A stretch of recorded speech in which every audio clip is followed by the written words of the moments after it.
بسم اللہ الرحمن الرحیم۔ Open institute of calligraphy and fine arts Jhelum کی جانب سے میں نوید اختر اوپل۔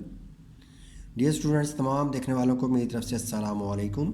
تو سب سے پہلی جو قسم ہے وہ ہے عام الف، جو آپ استعمال کرتے ہیں، جو اکیلا الف بنتا ہے۔ اس کے بعد اگلی جو قسم ہے یہ ہے کسی حرف کے ساتھ جڑ کے آئے گا اور نیچے سے اوپر کی طرف جائے گا، اور یہ عام جو الف ہے اس کی نسبت ذرا باریک ہے۔ یہ میں لکھتا ہوں بے الف با۔ تیسرا الف ہے جو عام الف کی نسبت تقریباً آدھے سائز میں ہے، تو یہ بنے گا نون کے ساتھ۔ اس کے بعد چوتھی شکل ہے اس کی کہ عام الف کی نسبت اس کو تھوڑا لمبا کر کے بنائیں گے، جو کہ بنے گا لام کے ساتھ اور کاف کے ساتھ۔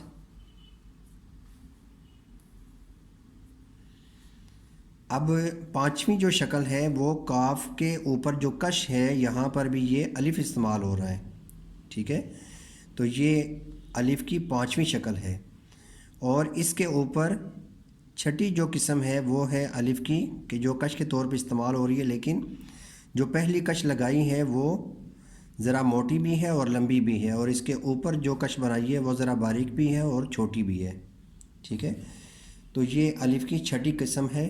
اس کے بعد ساتواں جو الف ہے وہ ہے چھوٹا سا الف ہم نے بنانا ہے، ٹھیک ہے، اور یہ کھڑے زبر کے طور پہ استعمال ہوگی۔ جیسے آپ اللہ لکھتے ہیں اور اللہ کے اوپر آپ تشدید دے کے تو یہ کھڑا زبر لگاتے ہیں، تو یہ کھڑا زبر الف کا قائم مقام ہے، ٹھیک ہے، کہ الف جتنا لام کو لمبا کرنا ہوتا ہے، تو یہ کھڑا زبر جو ہے یہ چھوٹا سا الف ہے، ٹھیک ہے۔ اس کے بعد اگلی شکل ہے کہ جس میں ہم نے الف کو اس طریقے سے بنانا ہوتا ہے، ٹھیک ہے، اور یہ کہاں پہ آئے گا؟ یہ ہم اکثر اگر دیکھتے ہیں گجر لکھا ہوا ہے، ٹھیک ہے، تو الف کو اس طریقے سے لکھ سکتے ہیں، کیونکہ اگر یہاں پہ الف آپ لمبا بناتے ہیں اور پھر کش بھی بناتے ہیں تو یہ کافی لمبا ہو جاتا ہے، ٹھیک ہے، اور یہ کافی لمبا لفظ جو ہے نا وہ بن جاتا ہے، تو اس لیے یہاں پہ الف کو کیا کرتے ہیں کہ یہاں سے تھوڑی سی گولائی کر کے تو پھر بنا دیتے ہیں، ٹھیک ہے۔ تو یہ آٹھویں قسم ہے الف کی۔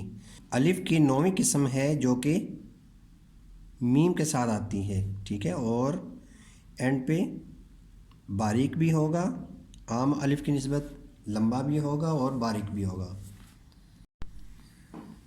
تو ڈیئر اسٹوڈنٹس، ان کی ذرا میں یہاں پہ نمبرنگ بھی کر دیتا ہوں کہ کتنی قسم کے الف ہم نے سیکھے ہیں۔ یہ پہلی قسم ہے، یہ دوسری، تیسری، چوتھی، اور یہ اوپر پانچویں، یہ ہے چھٹی، یہ ساتویں کھڑا زبر کے طور پہ، اور یہ ہے آٹھویں جو کہ گولائی میں آ رہا ہے، اور یہ ہے نویں۔ تو انشاءاللہ ہم نئی ویڈیو کے ساتھ پھر حاضر ہوں گے۔ اللہ حافظ، السلام علیکم۔